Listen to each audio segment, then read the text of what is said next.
Ngap, pernah makan otak? Tapi bagaimana jika itu otak manusia? Pada tahun 1993, mayat seorang wanita ditemukan di tempat pembuangan sampah di kota Harbin. Bagian tempurungnya hancur terbuka dan otaknya digali hingga bersih. Selain itu, tidak ada luka lain yang ditemukan di tubuhnya. Oleh karena itu, kemungkinan pemerkosaan dan pembunuhan dikesampingkan. Namun, yang lebih mengerikan, ada 4 kantong kresek besar berisi lengan dan 4 kepala di sebelah mayat wanita. 4 kepala itu juga dalam kondisi berlubang. Polisi berpikir apa mungkin ini adalah kasus sama seperti dahulu, yaitu kasus wanita memakan seorang pria dengan alasan semua yang dibunuh lalu dimakan, maka itu akan menebus dosa sang pembunuh. Apakah mungkin pembunuh dalam kasus ini memiliki motif yang sama untuk membunuh? Tepat ketika polisi kebingungan, mereka menerima laporan lain. Kun, seorang anak berusia 13 tahun mengaku saat dia sedang bermain basket, dia melihat Ho Kai, pemilik toko barbecue, mengendarai sepeda roda 3 melewati jalan berlubang. Lalu sebuah lengan jatuh dari sepeda Ho. Dengan cepat, Ho mengambil kembali lengan yang terjatuh itu. Saat Ho melihat Kun tetap berusaha tenang dan berpura-pura tidak melihat apapun. Begitu Ho Kai pergi, Kun segera melaporkan kejadian itu kepada polisi. Polisi langsung menggeledah restoran barbecue milik Ho. Mereka terkejut ketika menemukan 3 kantong berisi potongan tubuh manusia di toilet restoran. Bau anyir bercampur aroma bumbu barbecue memenuhi ruangan. Di dalam kulkas, mereka juga menemukan setengah otak manusia yang belum selesai dimakan. Seorang polisi ketakutan melihat hal mengerikan itu. Dia langsung menghubungi markas untuk meminta bantuan. Chen, salah satu penyelidik, membawa Ho Kai ke kantor polisi untuk diinterogasi. Dengan bukti yang kuat, Ho Kai tidak dapat menyangkal dan akhirnya mengaku. Ho telah membunuh 12 orang dalam rentang waktu 2 tahun, antara tahun 1993 hingga tahun 1994. Dari 12 korban tersebut, dia memakan otak dari 11 orang di antaranya. Pengakuannya membuat polisi ketakutan. Sulit dipercaya pria yang terlihat begitu lembut ternyata seorang kanibal. Jadi, apa yang menjadi penyebabnya?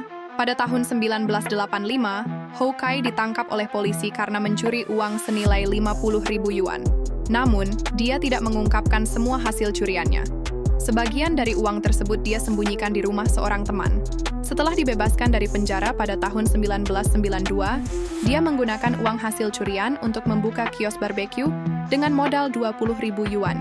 Bisnisnya berkembang pesat dan banyak pelanggan menyukai masakannya. Namun, gaya hidup Ho yang sering begadang dan alkoholik membuat Ho menderita migrain parah. Dia telah mencoba berobat ke beberapa rumah sakit, tetapi kondisinya tidak membaik. Setiap kali migrainnya kambuh, rasa sakit itu begitu menyiksa, hingga dia merasa lebih baik mati daripada hidup. Saat itu, dia bertemu dengan seorang pendeta Tao Mao Shan. Pendeta tersebut menyarankan pengobatan tradisional. Pendeta itu berkata, "Apa yang Anda makan akan menebus apa yang Anda derita." Ho merasa yakin dengan ucapan itu. Dia kemudian menghabiskan banyak uang untuk membeli otak monyet, anjing, dan babi. Otak-otak tersebut dia makan mentah-mentah sambil minum arak. Namun, pengobatan ini tidak memberikan hasil. Rasa sakit di kepalanya justru semakin parah. Dalam penderitaannya, Ho mulai merenung. Dia bertanya-tanya apa yang salah dengan metode tersebut.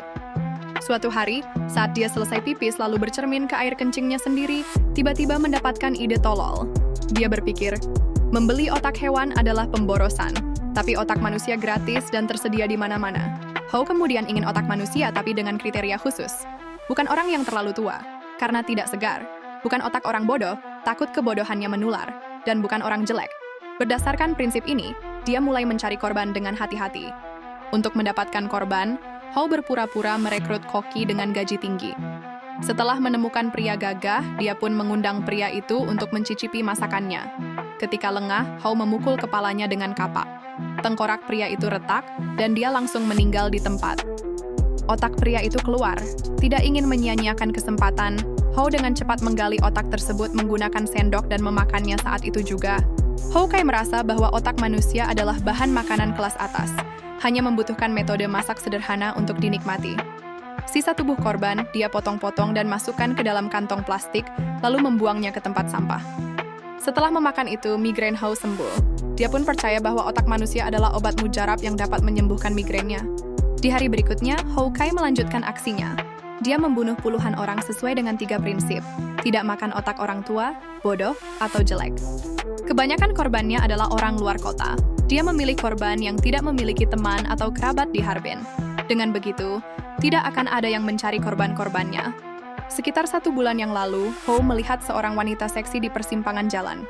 Nafsu membara dalam dirinya, dan dia mulai mendekati wanita tersebut. Namun, seorang pria lewat saat itu menyadari niat buruk Ho dan menyelamatkan wanita itu. Li Qing bahkan berani melawan Ho. Dia mengalahkan Ho yang bertubuh gemuk. Kekalahan ini membuat Ho menyimpan dendam. Dia pun mulai menyusun rencana untuk balas dendam. Ho berpura-pura meminta maaf. Dia mengaku dalam kondisi mabuk saat kejadian. Melihat permintaan maaf yang tulus, Li Qing memaafkan Ho dan bahkan menerima undangan untuk minum di toko barbeque milik Ho. Setelah minum, Li merasa mengantuk. Saat itulah Ho mengeluarkan kapak yang sembunyikannya. Dia menebas kepala Li, menewaskannya dengan 1 pukulan. Istri dan anak Li yang berada di tempat kejadian sangat ketakutan. Namun, Ho yang sudah gila, dengan kejam membunuh istri Li dan anaknya yang masih berusia 14 tahun. Setelah pembantaian itu, Ho langsung menghancurkan, kemudian memakan otak mereka dengan lahap. Tubuh yang tersisa dipotong-potong, dan potongan tubuh tersebut ia bawa keluar menggunakan sepeda roda 3 untuk dibuang. Namun, saat perjalanan, Ho tidak menyadari tindakannya disaksikan oleh Kun, seorang bocah dari desa setempat. Kun segera melaporkan kasus tersebut, dan tertangkaplah Ho. Selama di penjara, Ho tidak bisa meminum alkohol. Anehnya, migrain yang biasa ia derita tidak pernah kambuh lagi. Tak lama kemudian, pengadilan menjatuhkan vonis.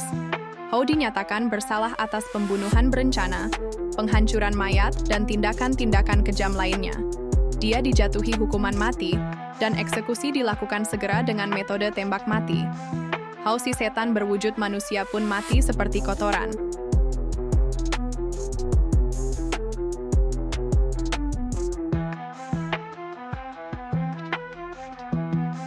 Terima kasih telah menonton video ini.